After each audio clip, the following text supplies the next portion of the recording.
WordPress में हम पिछले लेसन्स में काफ़ी सारी चीज़ें सीख चुके हैं। एक बेसिक वेबसाइट कैसे बनाएंगे, या फिर हमने सीखा कि वो कॉमर्स को यूज़ करते हुए हम एक फुली फंक्शनल ई कॉमर्स की वेबसाइट वर्डप्रेस पे कैसे बनाएंगे।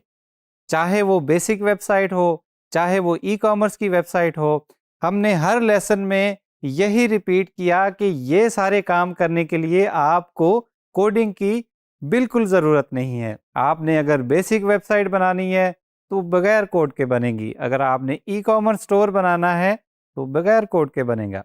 लेकिन अगर आप में से कुछ लोग ऐसे हैं जो कि कोडिंग में इंटरेस्ट रखते हैं, जो कि प्रोग्रामिंग में इंटरेस्ट रखते हैं, या तो उनको पहले से प्रोग्रामिंग आती है या वो सीखना चाहते हैं, तो क्या उनके लिए इस कोर्स में कुछ भी नहीं है? तो जनाब बहुत कुछ है उनके लिए, क्योंकि अब हम जिस तरफ जा रहे हैं इस कोर्स में हम सीखेंगे कि वर्डप्रेस में आप कस्टम थीम्स या प्लगइन्स कैसे बनाएंगे। लेकिन कस्टम थीम्स या प्लगइन्स की तरफ बढ़ने से पहले हम ये सीख लेंगे कि थीम्स या प्लगइन्स बनाने के लिए आपको किन किन चीज़ों की ज़रूरत है, या कौन कौन सी स्किल्स आपके पास या तो पहले से होनी चाहिए या आप विलिंग हो कि आप उनको लर्न कर लेंगे। तो सबसे पहली जो चीज़ है वो है HTML। HTML से आप किसी भी वेब पेज का स्ट्रक्चर बनाते हैं। उसके बाद उस स्ट्रक्चर को स्टाइल करने के लिए आपको ज़रूरत होगी CSS की। CSS के बाद अगर आपने डेटाबेस में कोई चीज़ सेव करनी है या डेटाबेस से कुछ चीज़ें रिट्रीव करनी है, तो उसके लिए आपके पास डेटाबेस की स्किल्स का भी होना लाजमी है। जिसने इन डिटेल ये चीज़ें सीखनी है उनके लिए हम रिसोर्सेज जो है वो अपने LMS पे ऐड कर देंगे, ताकि आप वहाँ से उन रिसोर्सेज को यूज़ करते हुए ये सारी चीज़ें इन डिटेल सीख सकें। HTML एक मार्कअप लैंग्वेज है। It's not a programming language but it's a markup language. इससे हम पेज का मार्कअप बनाते हैं। HTML का जो फुल फॉर्म है हाइपर टेक्स्ट मार्कअप लैंग्वेज। अब ये दो चीज़ों का कॉम्बिनेशन है, hyper text and markup. Hyper text क्या है? हाइपर टेक्स्ट के मीनिंग है जो आप डिफरेंट वेब पेजेस को एक दूसरे के साथ लिंक करते हैं, वो है हाइपर टेक्स्ट। और दूसरा मार्कअप को यूज़ करते हुए आप किसी भी वेब पेज का स्ट्रक्चर बनाते हैं using a series of elements. अब जो भी आप कोई भी वेबसाइट खोलेंगे, कोई भी वेब पेज खोलेंगे, तो उसमें आपको डिफरेंट एलिमेंट्स नज़र आ रहे होंगे। आपको नज़र आएगा टेक्स्ट, नज़र आएगा, आपको बटन्स नज़र आएंगे, आपको इमेजेस नज़र आएंगे, आपको लिंक्स नज़र आएंगे। ये सारी चीज़ें HTML में एलिमेंट्स कहलाती हैं। और एलिमेंट्स हम कैसे बनाते हैं? एलिमेंट्स हम HTML के टैग्स को यूज़ करते हुए हम डिफरेंट वेब पेज के एलिमेंट्स बनाते हैं। किस टाइप का एलिमेंट बनाना है हमने, वो डिपेंड करेगा कि हम कौन सा टैग यूज़ कर रहे हैं। फॉर एग्जांपल, अगर हमने अपने वेब पेज पे इमेज ऐड करना है तो उसके लिए हमारे पास इमेज का टैग होगा। अगर आपने पैराग्राफ ऐड करना है या लिस्ट ऐड करनी है तो उसके लिए डिफरेंट टैग्स यूज़ होंगे। So basically HTML is hypertext markup language which is used to create markup or structure of a page. For example, अगर आप कोई बिल्डिंग बनाते हैं या कोई आप घर बनाते हैं तो उसमें सबसे पहले आप ग्रे स्ट्रक्चर बनाते हैं। उसके बाद उसके फिनिशिंग होती है, फिर उसमें डोर्स लगते हैं और उसके बाद उसका इंटीरियर सेट होता है। तो HTML जो है एक वेब पेज में ग्रे स्ट्रक्चर वाला काम कर रहा होता है कि HTML से आप पेज का स्ट्रक्चर बना लेते हैं कि कौन सा एलिमेंट कहाँ पे आएगा, इस पेज पे कितने एलिमेंट्स होंगे, कौन से एलिमेंट की सीक्वेंस क्या होगी। उसके बाद जब वो एलिमेंट बन जाते हैं तो उसकी स्टाइलिंग के लिए CSS यूज़ होती है। तो आइए देखते हैं कि HTML के टैग्स जिनकी हमने बात की वो क्या होते हैं और उनको हम कैसे यूज़ करेंगे। HTML, जैसे कि हमने जाना कि HTML is collection of elements, और एलिमेंट्स हम कैसे बनाते हैं वो हम टैग्स को यूज़ करते हुए बनाते हैं। अभी मैंने एक वेब पेज खोला हुआ है जो कि W3 स्कूल से है, जहाँ पे HTML के बारे में कंप्लीट उसका एक बेसिक का कोर्स मौजूद है, जहाँ पे आप HTML के बारे में सीख सकते हैं और वहाँ पे प्रैक्टिस भी कर सकते हैं। हाइपर टेक्स्ट मार्कअप लैंग्वेज, उसको यूज़ करते हुए हम वेब पेजेस बनाते हैं। HTML जो है किसी भी पेज का स्ट्रक्चर डिस्क्राइब करता है। HTML consist of series of elements, series of elements होते हैं और वो एलिमेंट्स जो हैं वो हम टैग्स को यूज़ करते हुए बनाएंगे। अगर आपने HTML के बारे में मज़ीद सीखना है या प्रैक्टिस करनी है तो आप W3 स्कूल से भी जाके सीख सकते हैं। तो अभी हम सीखेंगे कि HTML का टैग होता क्या है और उसको हम जब HTML में कोड करने जाएंगे तो उस टैग को हम लिखेंगे कैसे। तो यहाँ पे हम देखेंगे, मैंने एक पेज बनाया हुआ है वर्डप्रेस में ही। अगर इस वर्डप्रेस के पेज की बात करें तो ये भी एक HTML का एलिमेंट है, ये भी एलिमेंट है, ये भी एलिमेंट है।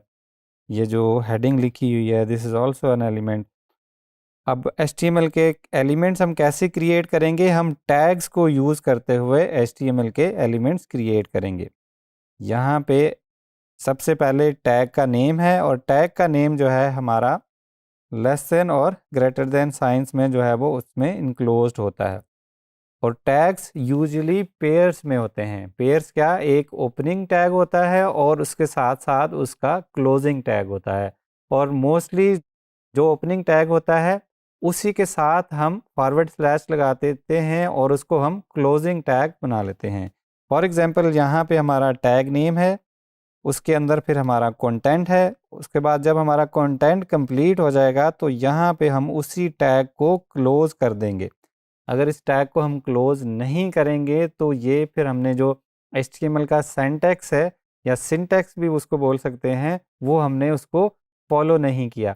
अब सिंटैक्स को आप एक ग्रामर भी कंसिडर कर सकते हैं जो कि आपके वेब ब्राउज़र को बताता है कि ये कौन सा एलिमेंट है और उसको आपने कैसे रेंडर करना है। फॉर एग्जांपल अगर हेडिंग का टैग है तो ब्राउज़र को वो पता होगा कि इस हेडिंग को उसने डिस्प्ले कैसे करना है। अगर वो लिस्ट का टैग है तो वो उसको डिफरेंटली रेंडर करेगा। तो अगर आपकी ओपनिंग और क्लोजिंग, फॉर एग्जांपल आपने एक टैग ओपन कर लिया है लेकिन उसको क्लोज नहीं किया, दैट मीन्स आपका सिंटैक्स जो है वो ठीक नहीं है। तो ब्राउज़र में आपका पेज जो है वो डिस्प्ले होने में प्रॉब्लम हो सकती है या आपका लेआउट जो है वो डिस्टर्ब हो सकता है। सो मेक श्योर जब आप कोई टैग ओपन करें तो उसको क्लोज भी कर लें। लेकिन कुछ टैग्स ऐसे भी होते हैं जिनकी वो जो सेल्फ क्लोजिंग होते हैं, जिनकी आपको क्लोजिंग की ज़रूरत नहीं होती। फॉर एग्जांपल अगर हम यहाँ स्क्रीन पे देखें तो हमारे पास BR का एक टैग है जो कि न्यू लाइन के लिए यूज़ होता है और ये सेल्फ क्लोजिंग है। HTML के वर्जन 5 से पहले अगर इसके साथ इसी के साथ फॉर एग्जांपल टैग हमने ओपन किया, इसी के साथ हमने फॉरवर्ड स्लैश लगा के इसको यहीं पे क्लोज कर दिया। लेकिन HTML 5 जो कि अभी चल रही है उसमें अगर हम फॉरवर्ड स्लैश नहीं भी लगाएंगे, सिर्फ टैग लगा देंगे तो भी it will work. So tag का हमने स्ट्रक्चर पता चल गया कि सबसे पहले हम लेस देन का साइन लिखेंगे, उसके बाद टैग का नेम लिखेंगे, उसके बाद ग्रेटर देन का साइन लिखेंगे, तो ये एक टैग की ओपनिंग होगी। उसके बाद उस टैग का जो भी कंटेंट होगा वो लिख देंगे। जब हमारा कंटेंट कंप्लीट हो जाएगा तो उसके बाद हम उस टैग को क्लोज कर लेंगे। इसी तरह हम डिफरेंट टैग्स बना सकते हैं और जब आप टैग के अंदर जो टैग नेम है उससे आपके ब्राउज़र को पता चलेगा कि ये वाले टैग को या ये वाले एलिमेंट को ब्राउज़र ने कैसे रेंडर करना है या कैसे डिस्प्ले करना है। फॉर एग्जांपल ये हमारा हेडिंग का टैग है H1 और उसके बाद हमारा ये पैराग्राफ का टैग है। इन दोनों को जब हम ब्राउज़र में व्यू करेंगे तो ये आपको दोनों डिफरेंट तरह दिखाई देंगे। HTML पे कोड करके उसको देखने के लिए आपको दो चीज़ों की ज़रूरत है। सबसे पहले तो आपको एक टेक्स्ट एडिटर की ज़रूरत है जिसमें आप कोड लिखेंगे। उसके बाद आपके जो वेब पेज है जो आपने HTML पे बनाया है उसको व्यू करने के लिए आपको एक अदद वेब ब्राउज़र की ज़रूरत है। टेक्स्ट एडिटर्स में काफ़ी सारे ऑप्शंस मौजूद हैं जिनमें सबसे ज़्यादा यूज़ होने वाले जो हैं वो एक सबलाइम एडिटर है जिसका फ्री वर्जन भी मौजूद है और उसको आप परचेज़ भी कर सकते हैं।